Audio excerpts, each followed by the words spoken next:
Hello everyone, it's me, the Phenomenal Critic. And yes, you heard that. That is the music from one of the best comic book films today. One of the best ever. And let me turn it down for a minute. That is the song, one of the songs from one of the best comic book films we have today, Daredevil.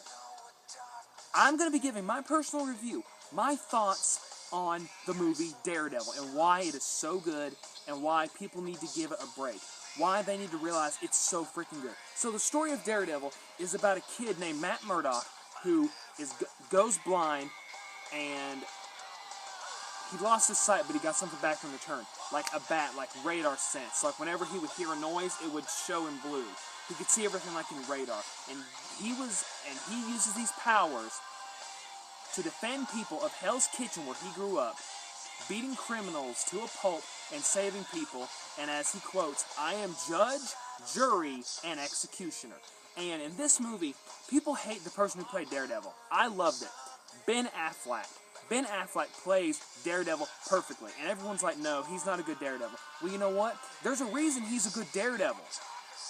You don't suspect him. Just like with Michael Keaton. Just like with Michael Keaton in the very first Batman film. No one thought Michael Keaton was going to do good. He freaking blew the movie away. Michael Keaton plus Val Kilmer and Christian Bale are very good Batman.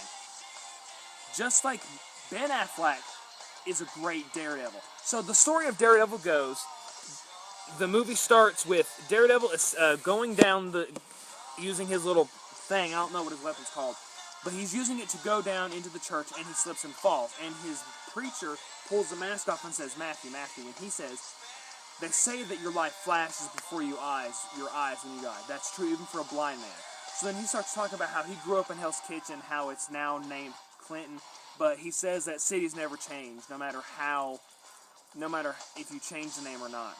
And so these kids are fighting and beating him up, saying, fight me, and he won't do it. Because his father, he promised his father not to fight. He was not going to fight because he promised his father not to. His father, Jack, the Devil Murdoch, was a boxer. And so when he goes home and he's helping his dad, he sees a cut in his lip, and he's like, "Hey, what's that?" "Nothing. I told you, I don't want you fighting." He said, "They said that they work with Fallon, that they're one of his guys now." He's like, "You think that I would be pulling double shift down at the dock while I was working for Fallon? Are you nuts? Look, you don't hit nothing but books. You're going to be a doctor, a lawyer. You're not going to be like me. You're not going to be a fighter. You can do anything as long as you're not afraid. You promise me that you will not fight." And he makes that promise. "I will not fight. I will not fight." So, he makes that promise that I will not fight. He makes a promise to his dad. And then one day when he's going home from school, he sees his dad doing something. He's seen his dad beating someone up. And that was the last thing he ever seen. And he did not want to see that. So when he's running, the guy steers and cuts open a thing of chemicals, and it goes into his eyes, blinding him. And when he first wakes up, it's like with every superhero that has powers. When they first get them, they can't control them. His senses have been heightened so much. He sees everything. Like if you've watched Man of Steel, and when Clark first starts doing his getting his powers, he sees everything, and he hears everything. And his mom said, "Focus on my voice. Focus on what you want to focus on to help strengthen your powers." So that's what he did. He strengthened his senses, and his dad came in crying, "I'm so sorry, Maddie. I'm so sorry." His son hugged him and said, "It's okay, Dad, it's okay." So he said, I lost my sight, but I gained something back in return. Me and my dad made a silent promise to never give up." And so as his dad is boxing again, Matt is strengthening his senses. He said that we both promised to be fearless and to never give up. So he's training his body, doing handstands on the edge of buildings, sliding down poles. He became the boy without fear, using the city as his playground, standing up for people that are like him, standing up. And so one night when his dad is in the locker room getting ready for a boxing match, his old boss says, "It's been a while." He's like, "Well, I don't work for you no more." He's like, "You never stopped. You really thought you won those fights on your own?" So this guy paid these fighters to lose, and he's wanting Matt's father to take a fight, to lose a fight. And he said, "Think about your boy. I'm sure he'll do the right thing." Matt's in the audience. He wants to win for Matt, because Matt is his son. he wants to win for Matt because Matt is his son. So when he's thinking about laying down and taking the beating, he hears Matt say never give up. He gets up and he beats the living tar out of the guy. He wins for Matt. And even though he knows he's probably going to die, he won for his son. He wanted to see his son win. He wanted to see his son see him win. He wanted to make his son proud. His dad was his hero, just like almost everyone else's dad is their hero. My dad is one of my heroes, and Matt Murdock's dad was his hero. And when he goes out, he's waiting for his dad, he gets beaten by Kingpin, by Wilson Fisk, the Kingpin, the new associate of Fallon. So, when they beat him to death, he says, I can't see you, Dad, I can't see you. And he grabs the rose and he destroys it. And he says, I'm still kept my promise that I would defend the people of Hell's Kitchen. I would defend people like me, one way or another. So then it goes to many years later. It shows him waking up out of some kind of pod thing, like where it's some kind of, I guess, yoga thing. I don't know. But like he comes out of a tub of water, and it shows him playing the song. Actually, that's playing in the background right now. By the way, just so you know, I do not own any of these songs. I am not doing copyright. I do not own any of these songs. These are the songs of the artists who made that. And getting back to DareDevil. As I said. It shows him how he's getting ready for his day and how he's like going putting money in the bank. But then we get to him being a lawyer. And one of the main things that they showed in the comics is Matt can tell when somebody's lying. So when they're going through a case about a rapist who beat the living tar out of a girl in a bar, he can tell that he's lying, and he listens, and his heart's beating rapidly fast. And he's smiling. He's like, oh, he's not getting out of it. But the lawyer that he has is making it to where he's going to get out of it. It's like, how can he afford a lawyer like him? He can't. The Kingpin has to be pulling something off.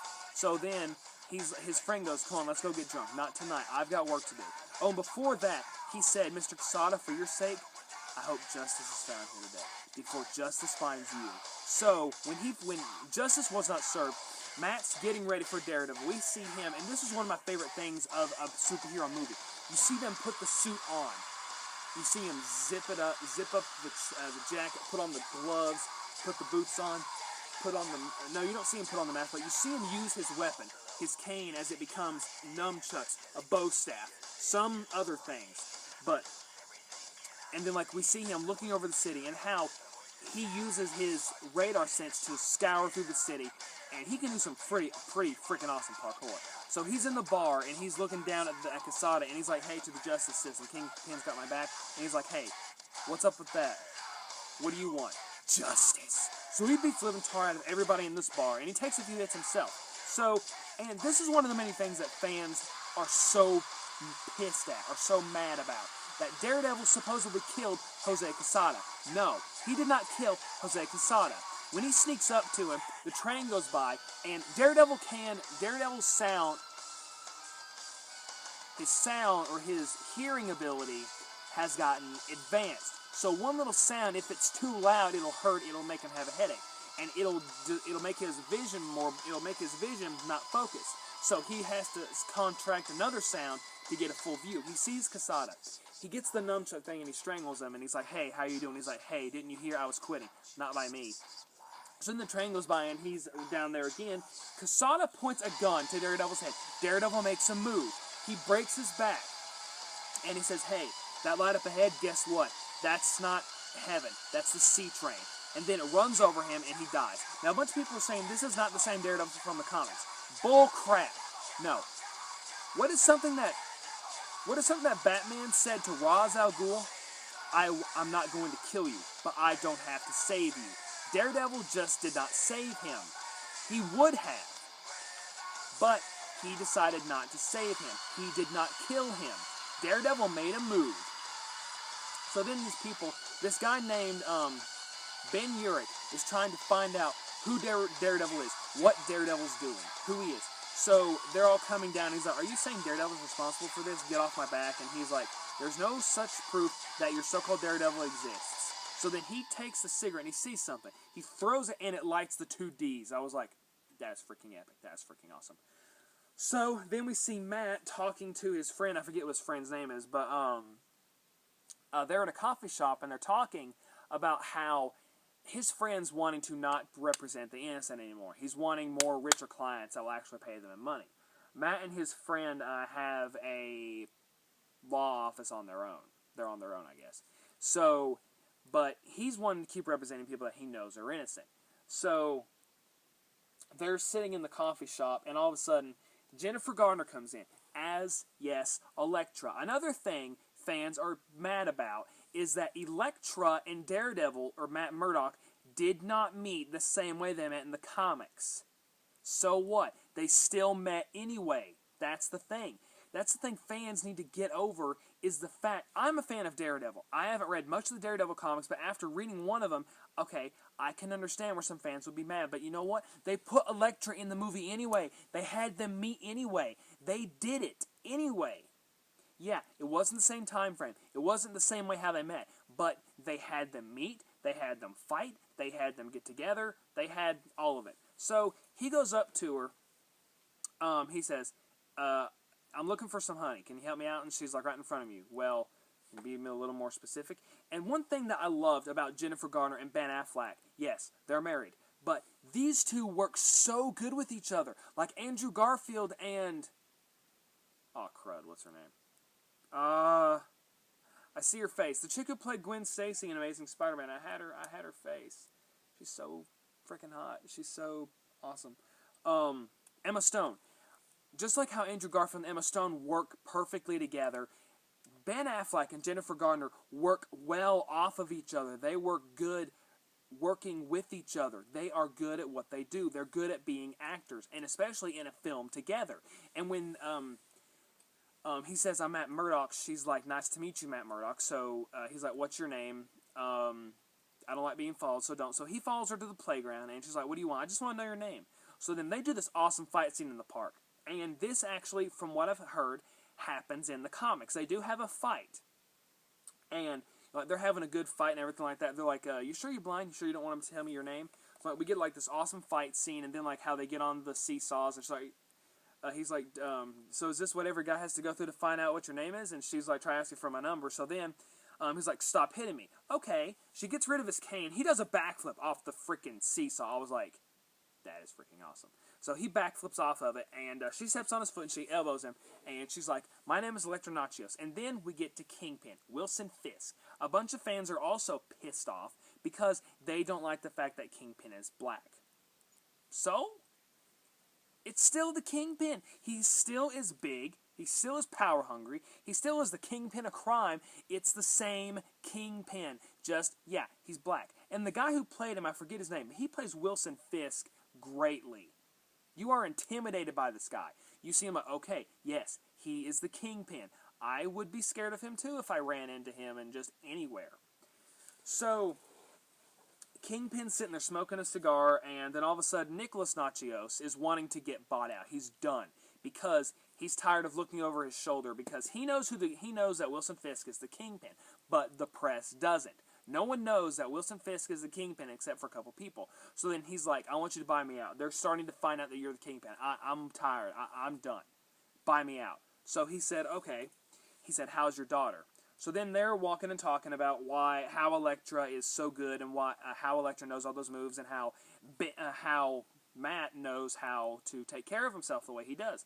And she's like, how'd you, being in the kitchen, I'm a blind kid, you gotta look out for yourself. So Kingpin's talking to Wesley, and he's like, the press wanted Kingpin, I'll give him a Kingpin. Get me Bullseye. And also another thing, people are upset that Bullseye looks the way he does. Well, I'm just going to tell you, if Bullseye wore his attire, if you play the Punisher game, he is wearing his original attire. If he wore that in the Daredevil movie, it would have looked cartoonish. That would have not gone well, people. I just have one thing to say. Fans who were ticked off about this little thing, you're idiots. You're idiots. But now, I am just expressing my own opinion. I'm not putting down any other critics or nothing. But the fact is, this is real life. This isn't a cartoon. Well, actually, it is a cartoon. Never mind. But the fact is that they were wanting to make Bullseye look intimidating. And holy crap! The guy's playing darts while he's drinking beer and not looking, just going bam, bam, bam. And this guy's like, okay, give me another game. Give me another 2 out of 3. He's like, no, give me my money. So he's like, yeah, the Irish are a piece of trash. This guy can kill you with a freaking paper clip. Pulls the paper clip apart, throws it into the guy's neck, kills him. So then, Bullseye's on his way to America, and this old lady's talking, and he's like, shut up, just shut up. So then he gets a peanut, and he shoots it in her throat, and he kills her. And this really hot chick, she's like, oh, she's sleeping. Can I get you anything before we land? More peanuts, please. So yeah, anyway, Bullseye is on his way. Matt is walking down the street, and actually, no. Let me see.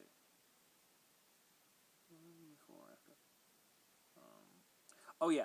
Okay, so one night Matt's just sitting there being Daredevil, and he's listening, and he sees and he hears this guy going, "You think you can back out on the Kingpin, huh?" So he chases this guy, and he beats him to a pulp, and he says, "Stay out of Hell's Kitchen. This isn't your neighborhood no more. The kitchen belongs to the Kingpin now." So then he beats him and knocks him out. But then right when he's getting ready to leave, he hears a kid crying, and he's like, "Please don't hurt me." And he's like, "I'm not the bad guy." And this is something that Matt Murdock learns, that being a hero... Crap. Oh, I forgot what I was going to say. But he learns that he needs to start being a hero, and, well, I mean, he is a hero, but not start going for revenge. And he is being a little bit vengeful. And he goes to a Catholic church, and he's talking to his minister, who, or his, the father, whatever. And so he's like, a lawyer during the day, and a vigilante at night. Is that how you want to live your life? He's like, someone has to do it. Well, why you? Because I'm not afraid. And he's like, well, and he brings up a very good point. Someone without fear is someone without hope. And then he says something funny. He's like, personally, I'm not a fan of the outfit either. And he laughs because he knows what he's talking about. So, but yeah, when he sees that kid crying, afraid of him, he realizes, I'm not the bad guy. He said to the kid, I'm not the bad guy. And he learns this lesson even more in the later part of the movie. So, then he runs into Elektra again, and he takes her to his favorite spot when he was a kid. And it rains, and he was just wanting to see her face. So, they kiss, and then they go, yeah, they have sex. You know what? But it doesn't show anything inappropriate. It just shows them making out, and that's about it. So then he wakes up, and he finds that he has an invitation to the ball. He goes to the... He goes to the ball. Oh, when he was talking to his friend, and this was right after he got confronted by the kid, he said, "What's wrong with you?" "Nothing, just a long night." And he's like, "It's about Elektra." "No." He's like, I should probably just end it now. The only reason, and he's like, "Well, the only reason you were invited to the ball was because her father owns a hotel." It's like, you need to just give it a chance. You need to go out. Come on, what's the worst that you got to lose? The ball's in your court. So, yeah, he decides to go. And they talk to Wilson Fisk. And he's like, "I'm always on the lookout for new blood." And he's like, "I'm sorry, we can't represent you." He's like, "Why not?" "Because we only represent clients who are innocent." And he said, "After being in this business, I've learned one thing. Nobody's innocent. Nobody." So then he finds Elektra, and she's like, "I wish you could see me tonight." Because she looks beautiful. I mean, she looks drop-dead gorgeous. I mean, she's already drop-dead gorgeous. I mean, come on. It's Jennifer Gardner. But, I mean, she looks just beautiful. And she's like, "I wish you could see me tonight." And he said, "Me too." And so they're dancing, and she's like, "When good things happen to me, I get something bad goes wrong, and I'm scared." But she's happy, and he's like, "Nothing's gonna happen tonight, I promise." Then Bullseye throws a knife in a dude's head and takes a motorcycle. Then Kingpin goes up to Nicholas Nachos and says, "I haven't seen her this happy since her mother was killed, right in front of her face. Why did you really have to bring that up?" And he's like, "I'm just saying goodbye, old friend, just saying goodbye." And he realizes, oh crap, I need to go. So when he's leaving, she sees, and she's like, "I'm sorry, I gotta go with him." So Matt, being who he is, he knows that something's not going good. So he decides to go and be Daredevil. Well, Bullseye throws the knives into the limo driver's neck and kills him. Daredevil drops down. Bullseye throws a thing at Daredevil. Daredevil moves. He starts freaking out because he's never missed. Daredevil is the only person to make him miss. So he tries to run him over with the motorcycle. Daredevil runs up, does a freaking backflip kick, but at a cost. When he does a backflip kick, he looks for his weapon. Bullseye's like, "Drop something." He throws it, and Daredevil would have caught it, but the motorcycle explodes, and it makes his vision blurry. whenever he's focused on something and another big sound comes in, it makes his vision blurry, and he couldn't see it. So Elektra pulls it out, and she realizes this is Daredevil's weapon. Daredevil's a murderer, and she starts shooting at him and trying to kill him. When Matt gets back to his apartment, he's destroying everything in his apartment because he failed to save somebody, and it was Elektra's father. So now Daredevil has to clear his name, fight Bullseye, and take down the Kingpin. So when they're at the funeral, she's like, "There's no place for me now." "Yes, there is. Stay with me." So then she goes to the limo. She says limo driver drive, and then when Nicholas Nachos is killed, Ben Urich goes up to this guy and he's like, "What do you want? Looks like you got your story. I hope you're happy." So he goes to the person who identifies the body at the morgue, and he shows him Daredevil's weapon, and it turns into Matt Murdock's cane. So he goes and talks to him. He's like, "Look, I think Nachos was set up by the real Kingpin. They say that the Kingpin doesn't just kill you, he kills your whole family." So he says, "I think Elektra's in trouble. I wonder if you knew someone to protect her." Then we get probably one of my favorite scenes of the movie. I know I just said this, but my favorite scene of the movie is when they're playing the song from Evanescence, "Bring Me to Life." It shows her getting ready to go out and find and kill Daredevil, and she's using her size. While she's doing that, he's suiting up for the final battle. Everything, from zipping it up to putting on the gloves, the boots, and before he goes out, he's looking at the mask. And then he goes out, he's actually looking for Bullseye. He's not looking for her. He's looking for Bullseye. She finds him. She's fighting him. She's like, "Remember me? It wasn't me. I didn't kill your father. Liar." And there's a skip scene where he says, "I'm not going to find you." Good, then this will be short. She takes the sign and stabs him in the shoulder, then takes the mask off of him. Now, this is something else that fans are mad about. But it happened either way, and that's what I like about it. In the comics, Matt Murdock and Elektra met in college. She is his old flame from college. Kingpin puts a price on Daredevil. Whoever kills who will be my new assassin. So she finds out, she gets killed by Bullseye. She is resurrected by the Hand and goes after Daredevil, only realizing that it's her love of her life. And then I don't know what happened after that.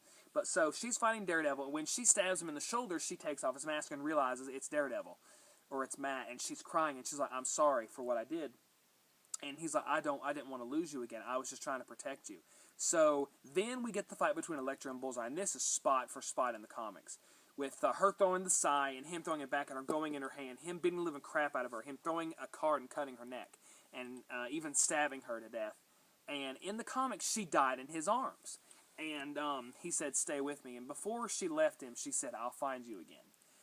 But so we go back to the church, and the preacher takes off the mask off Matt and says, "This is who I am." And Bullseye throws something, and he says, the first one's a warning. He's wanting to fight Daredevil on his own. He throws a freaking communion tray and hits him in the throat. I was like, oh, that has to hurt. So then we get this awesome fight between Daredevil and Bullseye. It is awesome.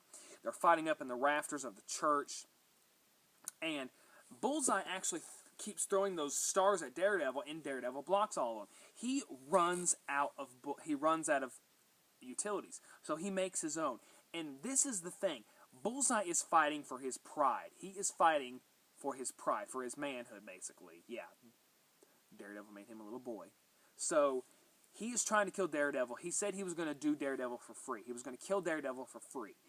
And it was an awesome fight scene. And when he finds out that Daredevil's weak to sound, he said, "The man without fear. Looks like I found out something you're afraid of. The devil is mine." When he's getting ready to stab him, he stops him, and then all of a sudden he hears a sniper shot. He shoots, he moves, it takes out his hands. He says, "My hands, you took away my hands, show mercy." And I said, "You killed my girlfriend. I ain't showing you no mercy." He throws him out the window, and he lands on the reporter's car, and he says, "Bullseye." So then he goes to face the Kingpin, and Kingpin says, "Wesley, send the guards home." And that's the thing. He wants to fight Daredevil on his own because he respects Daredevil. So as soon as he gets in, he fires this thing at him, and Kingpin starts beating the living crap out of Daredevil. All of a sudden, Daredevil, when he's beating the crud out of Daredevil, he says, "They call you the man without fear." That's true. Are you afraid to show your face? And he's like, And his reaction is priceless. Oh, man, the blind lawyer from Hell's Kitchen. It's like in Spider-Man 2 when they took off the mask and said, it's just a kid no older than my son. Wow, what the heck? So, then when he's looking around the room, he's like, you killed the only two people I ever loved. Why? Business. That's all it is business. I was working for Fallon at the time. Your father would not say no to a fight. So, and he said, and your girl was in the wrong family at the wrong time. It's all just business. So then he all of a sudden gets the idea, hey, I can see with water. So he realizes those water pipes that are around, he breaks them. He slides under and he breaks Kingpin's kneecaps. Then he picks up the staff, and he's like, I've been thinking about this moment since I was 12 years old. And he slams the thing down, and Kingpin's like, I don't understand. And Matt learned the very important lesson of I'm not the bad guy. Daredevil is a hero, not someone who's going to take vengeance. Just like in The Amazing Spider-Man, when Gwen Stacy's father said, you know, this guy, he's a vigilante, you know, he's not being a hero. It's like he has a personal vendetta with these criminals. So he finally learns what it means to be a hero, and then he says, the Kingpin's like, you hear that, blind man, the sirens are coming for you, for me. Didn't you hear? The word's out on the Kingpin, they're coming for you. And he said, I swear I will tell them who you are. Yeah, go ahead and tell the guys at Rikers Island how you got beat by a blind man. He said, I'll get out. Yeah, I know, and I'll be waiting. That was hinted at for a sequel. And we didn't get a sequel, but yet we got Spider-Man 3, we got X-Men 3, Elektra was horrible, the first Ghost Rider movie was horrible. We get bad comics, and you don't want to give this movie a sequel? And all just because Stick was not in the movie. Okay. So anyway, he gets on top of the roof and he says, this is for you, Daddy. Throws the rose down, and he's talking to his friend who's the law firm. And when he opens the door, when this chick opens the door and he looks, he's thinking of when he first met Elektra, and his friend is like, do you want to talk about it? He's like, no, but thanks. So he's walking around and he feels the necklace that she had on her neck, and then it shows Ben Urich typing up the thing of how he was going to reveal who Daredevil was. But then he deleted it, and then Matt Murdock is talking about how New York is a city born of heroes, that one man can make a difference, and that faith is all you need. So he says, go get him, Matt, and Matt runs off the building, and he shoots off his weapon thing, and the movie ends. And I honestly loved Daredevil. You know, when I was little, my mom and dad would not let me go see it. When I finally got to see it, I was like, oh, this is awesome. Daredevil is not a bad movie. Daredevil is one of the best comic book films out here today. You want to know bad comic book films? The first Ghost Rider, Spider-Man 3, X-Men 3, Elektra. Those are bad comic book films. Steel is a bad comic book film. Batman and Robin is a bad comic book film. Those are bad comic book films. Daredevil is a great comic book film. And one of the many things about how fans are pissed off that Stick wasn't in the movie. Well, think about it. Matt's childhood, meeting Elektra, and all the other stuff that happened in the movie. If they put Stick in there, it would have made the movie longer. If they had done a sequel, I'm sure they would have done something with Daredevil and Stick in it. And they threw Stick in the Elektra movie, but if they just threw Stick in there and didn't plan anything out, it would have just been for a fangasm. So, guys, I give Daredevil 5 stars. I honestly think Ben Affleck was a great pick for Daredevil. I thought the story was great. All the actors, the music. The Daredevil soundtrack is one of the best to date. Spider-Man sucked. Yeah, I don't know any other soundtracks. But Daredevil, I honestly recommend, give it a watch. This is definitely a movie that you definitely will love. If you haven't watched it, I say go check it out. Guys, I'm the Phenomenal Critic. I hope you have enjoyed this. Please tell me what you think. Comment and subscribe. Check out my other videos. Bye.